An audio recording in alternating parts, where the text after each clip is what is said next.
Hello everyone, welcome back to my channel. It's me, Raju Vishal, your physics teacher.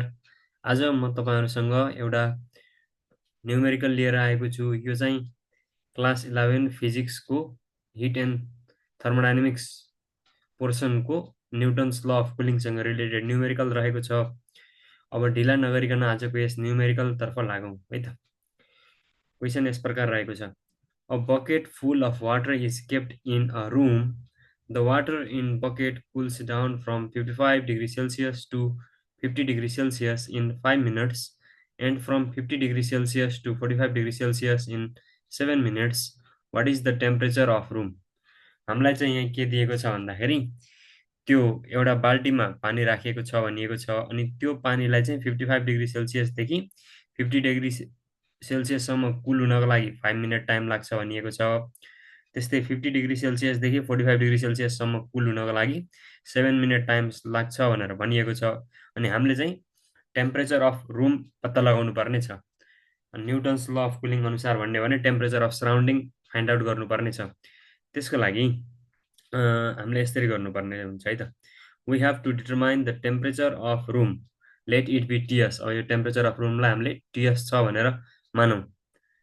when water cools from 55 degree Celsius to 50 degree Celsius, अब जब यो 55 degree सेल्सियसबाट 50 degree सेल्सियसमा कुल हुन्छ नि, त्यति बेला चाहिँ हामीले टेम्परेचर अफ बडी लिनको लागि चाहिँ यसको एभरेज टेम्परेचर निकाल्नु पर्ने हुन्छ। सो टेम्परेचर अफ बडी यो केसमा चाहिँ बकेटमा भएको वाटर है त लाई टी मान्ने हो भने यो भनेको 55 प्लस 50 अपन 2 गर्नु पर्यो। यो भनेको 52.5 डिग्री सेल्सियस भयो है। एभरेज निकाल्नु पर्ने हुन्छ।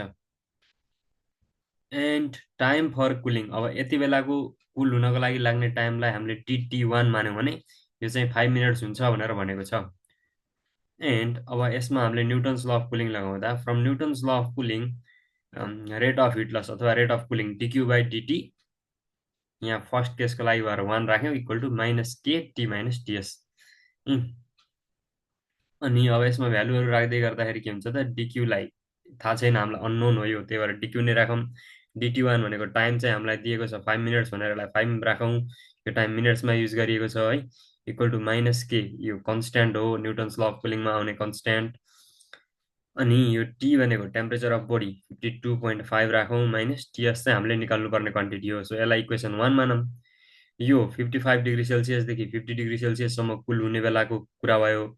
अब फेरि त्यस्तै गरेर 50 देखि 45 डिग्री सेल्सियस सम्म कुल हुने बेलामा टाइम चाहिँ फरक दिएको छ अनि त्यही अनुसार अब यसको लागि गरौँ है त। Similarly when water cools from 50 degree Celsius to 45 degree Celsius then temperature of body यति बेला 11 टी नै मान्यो भने यो टी निकाल्ने फर्मुला चाहिँ यति बेला 50 प्लस 45 अपन 2 गर्नु पर्यो। किन भन्दा अहिले हामीले 50 देखि 45 सम्म कुल हुने बेलाको हेरिरहेको छौं नि त। सो अनि यो 50 प्लस 45 अपन 2 भनेको यो 47.5 है। यो टाइपो भएको रहेछ, यहाँ ख्याल गर्नु होला। मैले यसलाई तल चाहिँ 47.5 नै राखेको छु यी। सो यहाँ चाहिँ 47.5 हुनुपर्ने, यो टाइपो भएछ। टाइम फर कुलिङ, अनि टाइम फर कुलिङ चाहिँ यति बेला कति भनेको छ, 7 मिनेट्स भनेको छ। सो 7 मिनेट्स राखौं। अनि from Newton's law of cooling, यसमा पनि न्युटन्स ल अफ कुलिङ लगाइदिउँ। dq upon dt2 equal to minus K T minus TS. अनि अब यसको भ्यालु राख्दाखेरि चाहिँ dq लाई dq नै राखौं अपन dt2 यति बेला लाग्ने टाइम भनेको 7 मिनेट्स छ। सो 7 राखौं, यो मिनेटमै भयो, equal to minus K T भनेको टेम्परेचर अफ बडी। यहाँ चाहिँ अलिकति मिस्टेक भएछ है, यसलाई सच्याइहालौँ।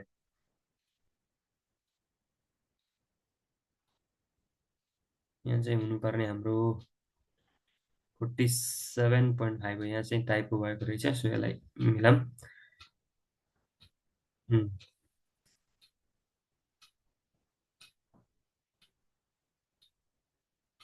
47.5 है त। अनि अब यसलाई राख्दाखेरि चाहिँ यस्तो इक्वेसन चाहिँ dq upon 7 is equal to minus k 47.5 minus TS, यस्तो इक्वेसन सेकेन्ड आयो। अब यो इक्वेसन सेकेन्डलाई अथवा फर्स्टलाई सेकेन्डले डिवाइड गरौँ। Now dividing equation first by second we get, फर्स्टमा के छ भन्दा एलएचएसमा हेरौँ है त, dq अपन 5 छ। So dq upon 5 divide by dq upon 7 यसको इज इक्वल टु माइनस के, त्यसमा चाहिँ 52.5 माइनस टिएस छ है। हेर्नुहोस् हुन्छ माइनस के 52.5 minus TS divided by minus k 47.5 minus TS गर्ने। अनि अब यहाँ क्यान्सल हुने कुराहरूलाई क्यान्सल गरौँ। यो डिक्यू डिक्यू पनि क्यान्सल भयो। यो डिभाइडको मल्टिप्लाई गराउँदा यो माथि जाने भयो, यो तल आउने भयो। So 7.7/5 is equal to 52.5 minus TS upon 47.5 minus TS. अनि अब यसलाई अझै सल्भ गर्दै जाँदा 7/5 भनेको 1.4 हुने भयो is equal to 52/5 minus TS divide by 47.5 minus TS. अब यसलाई क्रस मल्टिप्लाई गरौँ। यो 1.4 इन्टु 47.5 भनेको 66.5 माइनस अनि 1.4 इन्टु टिएस 1.4 टिएस भयो is equal to 52.5 as it is minus TS पनि जस्तोको त्यस्तै भयो। अब नम्बरलाई एकतिर लैजाउँ अनि यो टिएसवाला टर्म्सहरूलाई एकतिर लैजाउँ। सो 66.5 माइनस 52.5 इक्वल टु यो माइनस 1.4 टिएस अर्को साइडमा जाँदा प्लस भयो। So 1.4 TS minus TS. अनि यहाँबाट गर्दाखेरि नि यो 1.4 माइनस 1 भनेको 0.4 टिएस भयो। अनि 66.5 माइनस 52.5 भनेको 14 भयो। अनि यहाँबाट सल्भ गर्दा चाहिँ टिएस भनेको 14/0.4 that means TS equal to 35 degree Celsius.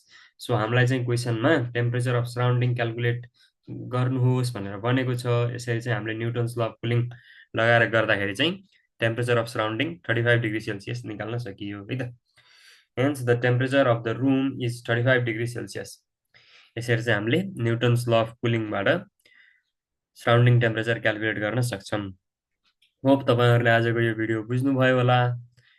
बुझ्नुभएको छैन, यसमा केही क्वेरिजहरू छ भने कमेन्ट गर्नुहोला। अवश्य पनि मैले तपाईँहरूको कमेन्टलाई रेस्पोन्ड गर्ने नै छु। अनि यस च्यानललाई सब्सक्राइब गर्नुभएको छैन भने सब्सक्राइब गर्नुहोला, लाइक गर्नुहोला, आफ्नो साथीहरूसँग सेयर गर्नुहोला। यति भन्दै म आजको यस भिडियोबाट बिदा हुन चाहे। Thank you every one, have a nice time, by.